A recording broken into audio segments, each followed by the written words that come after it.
Hey, what's up guys? In this video, we'll be talking about which lens is better for landscape photography, the 70-200 f2.8 or the 70-200 f4, right after this.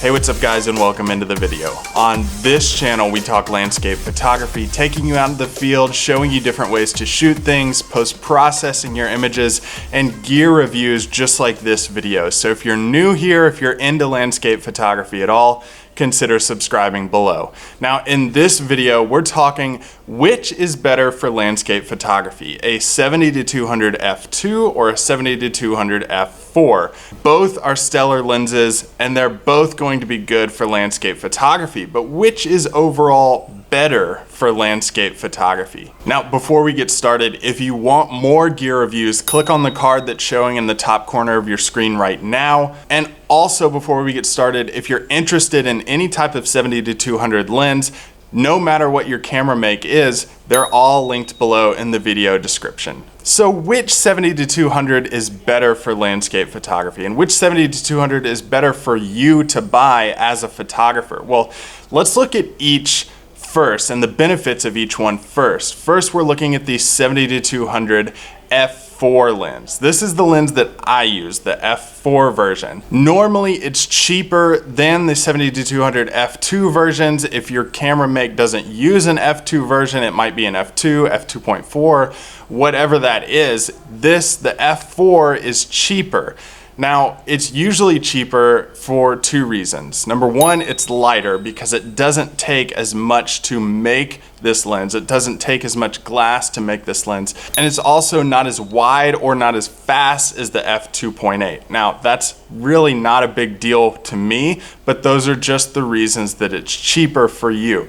Now, I love the f4 because when I'm going out and shooting, I don't like to have a ton of weight in my bag. The f4, like I said, is cheaper than the f2.8, and it still does a really good job at shooting landscapes, like those really zoomed in versions or those versions of photos that you want to compress distances between objects in your photography. So that could be like shooting a waterfall through a forest, or shooting details from far away, or just secluding one object in the photograph as your main subject of the photo. Now, what about the 70-200 f2.8?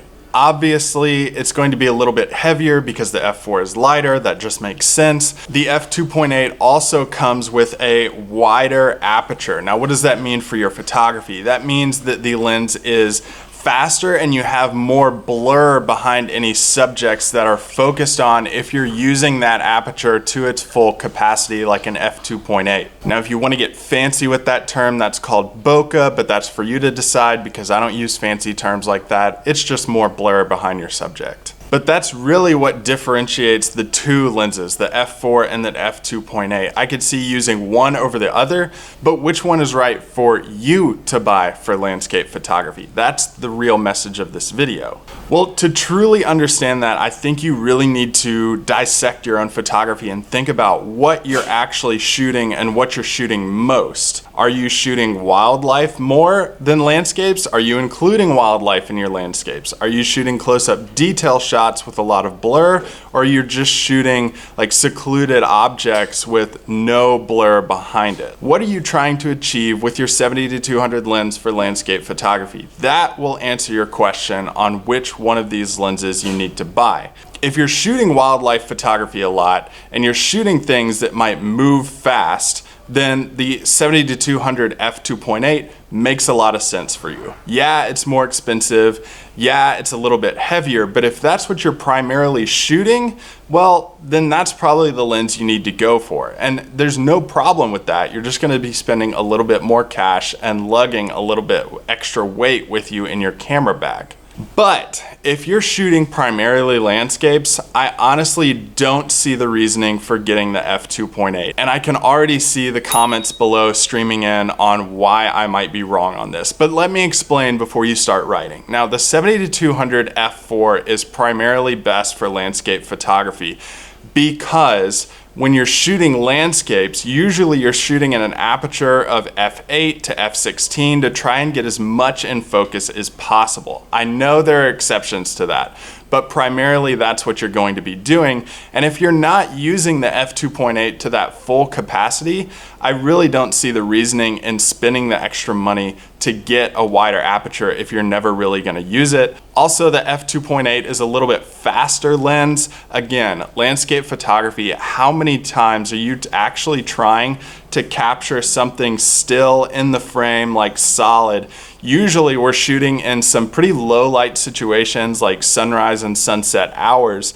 Now, again, I know there are exceptions to that, but this is primarily what you're shooting, and a lot of times we're using manual focus to be sure that what you want in focus is in focus. So I really don't see the point in spending extra money to get a faster lens as well. So why the f4? Well, it's lighter, it's cheaper, you're gonna be putting more cash in your pocket to invest in your photography, maybe more gear, maybe more filters or attachments that you can put on your camera. This is going to allow you to get more of the necessary gear that you might want or invest back in your photography business. Maybe that's making prints, whatever that might be.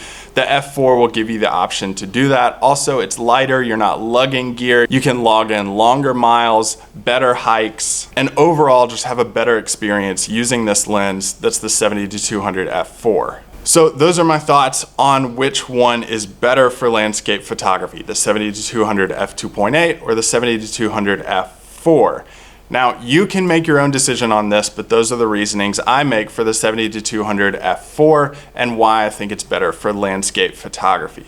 Ask yourself, what am I primarily shooting? And then make your decision on which lens you need to get. I think a lot of times landscape photographers just look at prices and decide their lens on which is more expensive. Because if it's more expensive, it must be a better lens, right?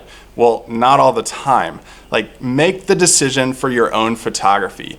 You're not just buying a more expensive lens to impress other people you might see in the field. You're buying a lens so that it can complement what you're actually trying to shoot in the field so that you can go out and create better photographs for your own enjoyment and for your own photography style. So that does it for this video, guys. If you liked this video, go ahead and smash that thumbs up button. Comment below on any questions you might have, or if you're into landscape photography at all, consider subscribing below.